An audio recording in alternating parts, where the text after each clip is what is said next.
Students, अब हम आपको समझाएंगे कि पत्र के कौन कौन से भाग होते हैं और उन भाग में किस तरह से हमें लिखना चाहिए।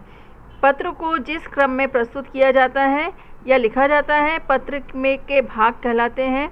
अनौपचारिक या औपचारिक पत्रों में पत्र के भाग सामान्य रूप से समान होते हैं और दोनों श्रेणियों के पत्रों में कुछ अंतर होता है, जिसे यहाँ हम स्पष्ट रूप से समझा रहे हैं।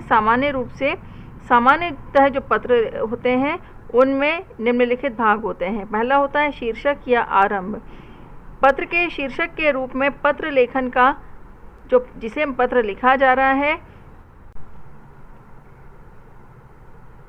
पत्र लिखने का सबसे अच्छा माध्यम होता है। पत्र लेखक का पता लिखा जाता है और एक तरह से शीर्षक पत्र लेखक का परिचायक होता है, यानी पहचान होती है। और पत्र लिखने वाले का पता पत्र के बाईं ओर सबसे ऊपर लिखा जाता है।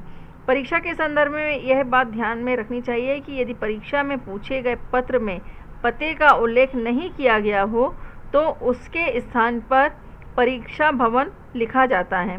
इसके ठीक नीचे पत्र लिखने की तिथि लिखी जाती है और यानी जिस डेट पर हम लिख रहे हैं उस डेट को वहाँ पर मेंशन किया जाता है। औपचारिक पत्रों के अंतर्गत विषय का उल्लेख सीमित शब्दों में स्पष्ट रूप से किया जाता है, जबकि अनौपचारिक पत्र में विषय का उल्लेख नहीं होता है। उसके बाद सेकंड स्टेप होता है संबोधन एवं अभिवादन। पत्रों में संबोधन एवं अभिवादन का सबसे महत्वपूर्ण स्थान होता है।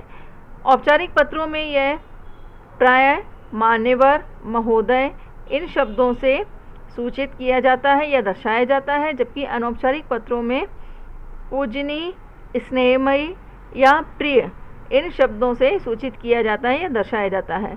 फिर इसके बाद नेक्स्ट आता है विषय वस्तु। किसी भी पत्र में विषय वस्तु ही सबसे महत्वपूर्ण अंग होता है जिसके लिए पत्र लिखा जाता है। इसे पत्र का मुख्य भाग भी कह सकते हैं और यह प्रभावशाली होना चाहिए। जिन विषयों पर हम लिख रहे हैं उसमें हमारे जो विचार होते हैं, जो भाव होते हैं, वो उसमें स्पष्ट रूप से प्रकट होना चाहिए और उन्हें ही हमें क्रमशः लिखना चाहिए, यानी एक सेंटेंस के बाद दूसरा सेंटेंस जो है कनेक्ट होना चाहिए और अपनी बात को छोटे छोटे परिच्छेदों में यानी छोटे छोटे वाक्यों में लिखने का प्रयास करना चाहिए। और ये ध्यान रखना चाहिए कि आप जब पत्र लिख रहे हैं तो कोई कहानी या नाटक नहीं लिख रहे हैं, इसलिए विषय वस्तु को अनावश्यक विस्तार नहीं देना चाहिए, संक्षिप्त रूप में लिखा जाना चाहिए पत्र। जिस तरह विषय वस्तु का आरंभ प्रभावशाली होना चाहिए, उसी प्रकार उसका समापन भी ऐसा ही होना चाहिए, जब ही पाठक के मन को प्रभावित कर पाएगा। इसके पश्चात नेक्स्ट होता है मंगल कामनाएं। विषय वस्तु की समाप्ति के बाद मंगल कामनाएं व्यक्त करना नहीं भूलना चाहिए। ये मंगल कामनाएं पढ़कर जो भी पाठक है उसको लगता है कि पत्र लेखक उसका अपना शुभ चिंतक है। प्रायः शुभकामनाओं सहित, सद्भावनाओं सहित, मंगल कामनाओं सहित या स्नेह इन शब्दों का प्रयोग मंगल कामनाओं की अभिव्यक्ति के लिए किया जाता है। मंगल सूचक शब्दों के बाद अर्धविराम लगाना चाहिए।